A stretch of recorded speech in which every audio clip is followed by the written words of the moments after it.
armed with knives, armed with chemical, biological, nuclear weapons. Fanatics, terrorists, September 11th. September 11th, killers, September 11th, terrorists. Terrorists of Al-Qaeda, terrorists, nuclear weapons, terrorists. 9/11, terror, terrorists, evil. September 11th, September 11th. The terrorists, war and danger. September 11th, terrorism, global terrorism, terrorism, terrorists. Terrorists, terrorists, terrorists, terrorists, the terror. Terrorists, terrorists, terrorism. September 11th, global terrorism, terrorists. Terrorism. September 11th, world terrorism, terrorism. September 11th, global terrorism. September the 11th, terror. Weapons of mass destruction. September the 11th, terrorists. The evil terrorists, no. Terrorism. The words are hypnotically repeated. Terrorism, terrorist, terrorist threat, and of course, believed to be linked to Al-Qaeda. But it's the so-called war on terrorism that's in our faces practically 24/7 as the inescapable focus of our existence. One day, our grandchildren will look back on this time and ask, how was the war on terror won? The entire U.S. ruling class, ruling elite, comes to see terrorism as the preferred means, indeed the only means, to provide social cohesion, to provide an enemy image for the society to keep it together. According to neocon theory from Carl Schmitt, you have to have an enemy image in order to have a society. It's a very dangerous thing, because now it means that the entire social order, the political parties, intellectual life, politics in general, all based on a monstrous myth. Monstrous myth.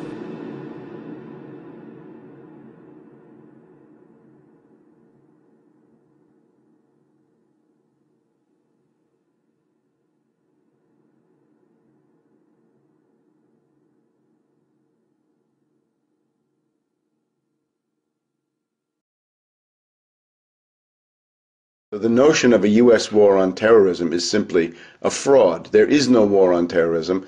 The Anglo-Americans are backing terrorists exactly when and where it suits them, from Chechnya to Cuba to other points around the world. This is a typical British strategy. You've got to know the name of Brigadier General Sir Frank Kitson. He was the British operations officer in Kenya at the time of the Mau Mau. And what Kitson saw, which has been known to commanders for centuries, millennia, if you've got an underground nationalist organization and you want to discredit them, you create your own parallel underground nationalist organization. You send them out. It's got to have the same name. It's got to have a false flag. You send them out, have it commit tremendous atrocities. Those will be blamed on the original relatively benign group, and they'll be discredited, they'll be demonized, and you gain political advantage. He wrote a book about it called Low Intensity Operations. And the technique is called the technique of the counter gang or the pseudo gang. Just as Al-Qaeda, in the broader sense, is a pseudo gang or counter gang created by US and British and Israeli intelligence. It's a counter gang against normal Arab nationalists or anybody with any positive agenda for reform or independence or development anywhere in the Arab world. They can always be labeled Al-Qaeda. The reductio ad absurdum of this is President Chavez of Venezuela, after giving Bush a hard time at various conferences and doing things to undermine the dollar, the neocons are now accusing President Chavez of being a member of Al-Qaeda. So you can see how easy it is to demonize somebody once you've got a good counter gang going. There's an oligarchical consensus in the United States, inspired by the neocons, inspired by Samuel Huntington and the rest of them, which is that without an enemy image, you cannot have an oligarchical society. Ultimately, that's the why, because if you look at this, you say, terrorism, endless war, why, who benefits? Those who benefit are the beneficiaries of the current system, financiers primarily. They feel that without the diversion of a war, they cannot maintain social relations, property relations, in the current form, and this they are determined to do. So they have manufactured, in a complete hysteria, a largely fictitious external enemy. You remember 1984 by George Orwell. Julia at one point says, I don't even think there is a war, it's just a fake to keep people under control. Orwell, I think, had a very good understanding of some of these psychological mechanisms. Julia, do you you think the resistance is real? No. None of it's real.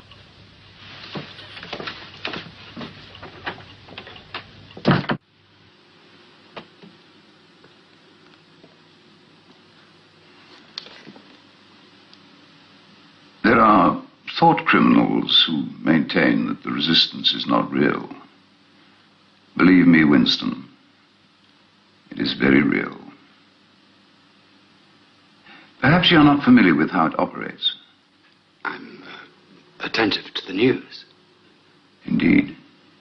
And perhaps you imagine a huge network of conspirators prepared to commit any atrocity to demoralize and weaken the order of our society.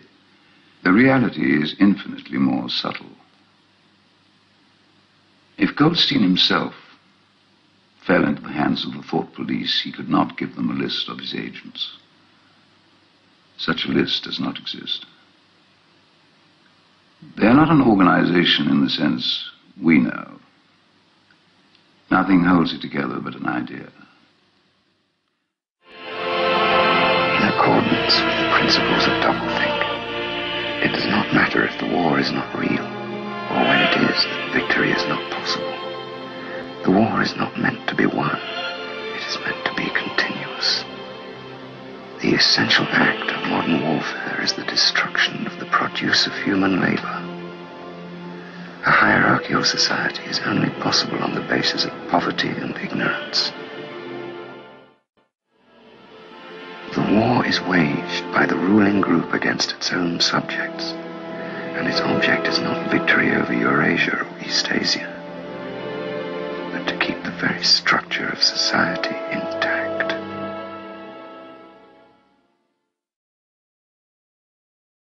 So Bin Laden has apparently been killed, and this is cause for mass celebrations, perhaps because people believe that the cycle of evil will end with this murder.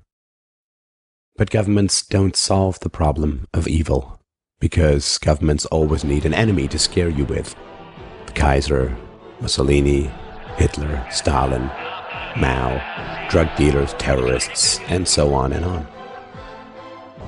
But who is the enemy? The death toll from American imperialism, more than 27 million people slaughtered worldwide. Well, I guess 27,000,001 will make everything better now. But even if we say that Bin Laden needed to be captured or killed, just look at the facts. It took the US government 10 years, 2 wars, almost 1 million deaths, and over $1.1 trillion, interest and inflation not included, to kill one person. This is the same person that the US trained, funded, and armed to fight the Soviets in the 1980s. The same person that the Taliban offered to hand over almost a year before 9/11, as long as the US government provided objective evidence linking him to terrorism, which the US failed to do, even after the Taliban warned Washington that Bin Laden was going to strike in the US. After 9/11, the Taliban again offered to turn over Bin Laden to a neutral country or the Court of Justice in The Hague. Even without evidence, this offer was rejected. And the proof? Well, Colin Powell promised it would be provided. It never was.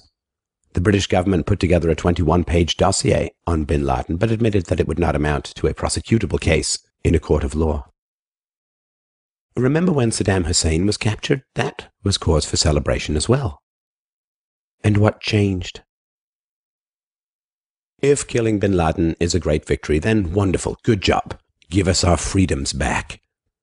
Cut the defense budget in half. Bring the troops home, because we're done. What? That's not going to happen? Then stop celebrating and wake up.